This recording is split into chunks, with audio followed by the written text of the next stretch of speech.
बबुआ तोरा कैसे पता बारे कंडोम फटला से पैदा भइल कंडोम पुत्र की तानिया झा गरमाइल बिया।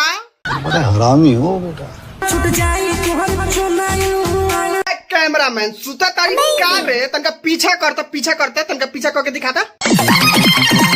ई तो हमरा लागता कि दिल्ली के जीबी रोड में एकरा हम देखले रही गाड़ मरवावे ला दिल्ली के जीबी रोड में कस्टमर खोजत रहे। ई कब से गाने गावे लागल रे? अरे बाप रे ये तो धोती खोल रहा है।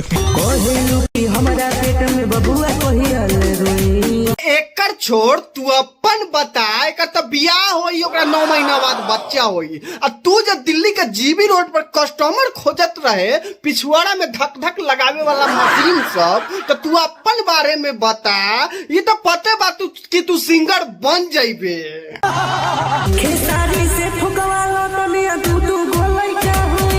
तो तू खेसारी से मिलने बारे ना कहला कि तू असली बीज से पैदा न होइल बारे। अगर तू असली बीज से पैदा होइल रहते तो आई तरह के अश्लील गाना न गईते भौजी के ऊपर।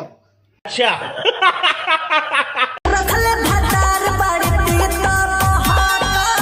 आँखी में घोड़ा के लाड़ धासो पिया के तोहर टेढ़ा बा सालाई भगवाने तोरा बीज में अदला बदली क के पैदा क देले। तब तो तू ई तरह के गाना गा। भौजी अगर 72 गो रखले बिया तो भौजी कहीं और रही तो यहाँ पे न रही सिंगर बनाई।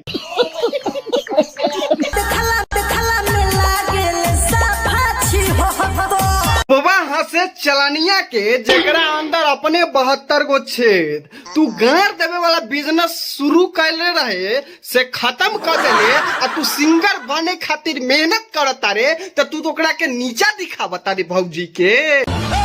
कि भाई लोग रउआ लोगन के का लागता कौन 76 बा कौन 72 बा। वीडियो पसंद आई तो लाइक करी जा, सब्सक्राइब करी जा और कमेंट में बताई कि कौन अच्छा बा कौन खराब।